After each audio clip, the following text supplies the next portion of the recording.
Hello दोस्तों, अगर आप लोग भी बीपीएससी की तैयारी कर रहे हैं किंतु समझ में नहीं आ रहा है कि शुरू कहाँ से करें, तो आज की इस वीडियो में मैं आप सभी के लिए लेकर के आई हूँ बिगनर्स टू सिलेक्शन तक का रोड मैप।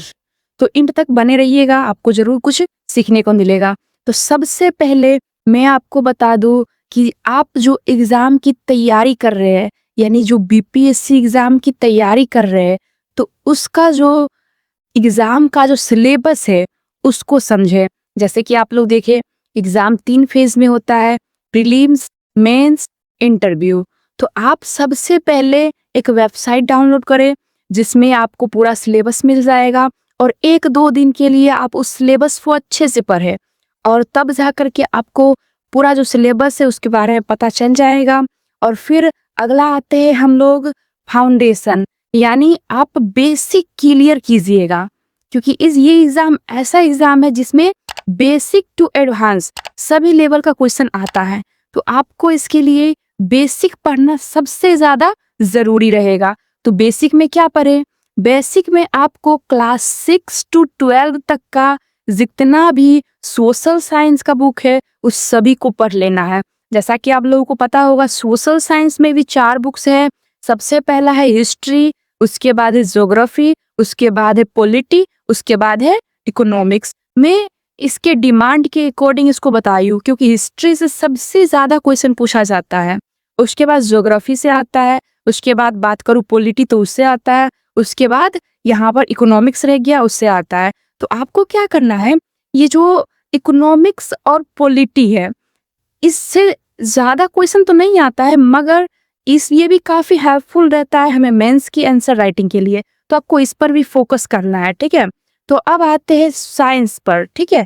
सोशल साइंस तो या साइंस पर, तो साइंस उतना ज्यादा नहीं पूछा जाता है, तो इसीलिए आपको क्या करना है, साइंस का 6 to 10 तक का जितना भी बुक है साइंस का, 4 ही बुक है, एक एक बुक करके, तो आपको वो पढ़ लेना है। तो ये आप जो पढ़ लेंगे तो आपका बेसिक क्लियर हो जाएगा, क्योंकि बेसिक लेवल तक का ही साइंस इसमें आता है, जो कि आपको आना ही चाहिए। अब नेक्स्ट हम बात करते हैं यहाँ पर स्टैंडर्ड बुक्स की। तो आपको स्टैंडर्ड बुक्स के लिए क्या करना है, तो सबसे पहले मैं बोलूंगी आपको स्टैंडर्ड बुक्स के लिए, जैसा कि सभी एस्पिरेंट्स यूज करते हैं, एम लक्ष्मीकांत का बुक लेना है आपको पॉलिटी के लिए। उसके बाद इधर हो गया हिस्ट्री, तो हिस्ट्री के लिए आप स्पेक्ट्रम पढ़ सकते हैं, जो कि सभी बच्चे पढ़ते हैं और ये काफी हेल्पफुल भी रहता है, अच्छा बुक है और काफी इसमें सहायता भी मिलता है पढ़ने के बाद। अब इतना हो गया, हिस्ट्री हो गया, उसके बाद पॉलिटी हो गया। अब इधर रहा करेंट अफेयर्स। तो नेक्स्ट जो टॉपिक है वो करेंट अफेयर्स है। तो करेंट अफेयर्स के लिए आपको क्या करना है, आपको करेंट अफेयर्स, ऐसा नहीं कि आप करेंट अफेयर्स पढ़ रहे तो पूरा का पूरा समय उसी में दे रहे हैं, आपको ऐसा बिल्कुल भी नहीं करना है। यही तो एक एस्पिरेंट्स की सबसे बड़ी गलती होती है, मेन टाइम में वो यही पर कर जाता है गलती।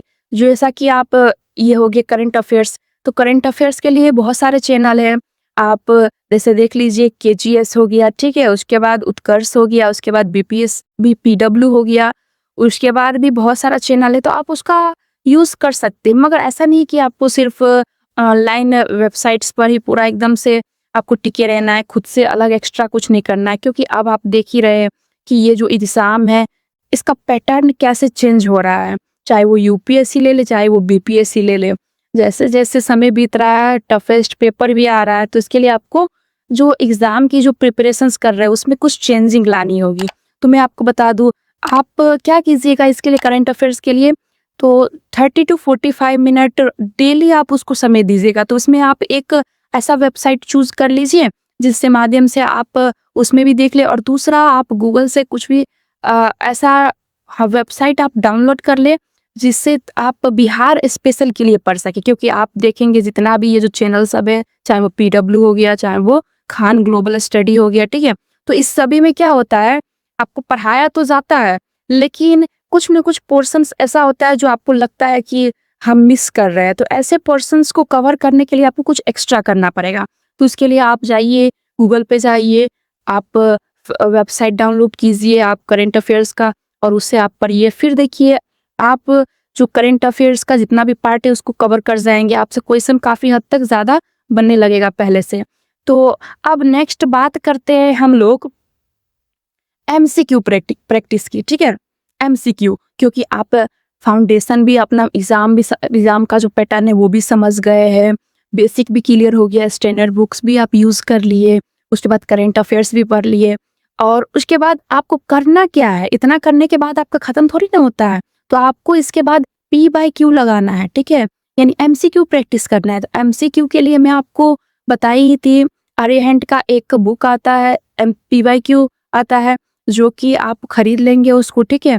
आप उसको खरीदने के बाद उसमें देखिएगा कि ये जो एंशिएंट हिस्ट्री है उससे टोटल क्वेश्चन कितना है, ये जो मेडिएवल हिस्ट्री है उससे टोटल कितना आया है, मॉडर्न हिस्ट्री है उससे टोटल क्वेश्चन कितना है। इसी प्रकार से आप ज्योग्राफी में भी देखिएगा, पॉलिटी में भी देखिएगा, इकोनॉमिक्स में भी देखिएगा, करंट अफेयर्स में भी देखिएगा। तो ये बिगनर्स के लिए हो गया, ठीक है। लेकिन आपको लग रहा है कि आप काफ़ी हद तक इम्प्रूव कर चुके हैं और आप सब चीज़ समझने लगे, तो आप क्या कीजिएगा, एडिटोरिया का आता है P/Q, ठीक है, उसको आप खरीद लीजिएगा, और उससे आप जो बच्चे सेल्फ स्टडी करते हैं उसके लिए तो ये जो मॉक टेस्ट है यानी टेस्ट सीरीज है उसको तो घर पे ही लगाना पड़ेगा। तो आप टाइमिंग फिक्स कर लीजिएगा 2 आवर्स, ठीक है, और उसके बाद आप कम समय में, जैसे होता है एग्जाम का तो एक ही चीज़ तो खूबियत है कि कम समय में उसको पूरा ऑब्जेक्टिव बनाना रहता है, और उसके बाद आप वही कीजिएगा, उसको बनाइएगा। और नया रूल भी आया है, जो भी बच्चे हैं सभी बनाएंगे, साथ में जो नया एक ऑप्शंस में रहता है ई ऑप्शन, उसको भी आप टिक करना रहता है। तो ये रूल आपको काफ़ी मतलब ऐसा होता है ना, तो आप बनाइएगा तो आपको धीरे धीरे करके आपको आदत लगेगा इसका, ठीक है। बहुत सारे बच्चे होते क्या पता उससे छूट भी जाते होंगे, तो ये चीज़ आप घर पे प्रैक्टिस कीजिएगा। लगभग 50 से 60 आपको टेस्ट सीरीज लगाना ही है।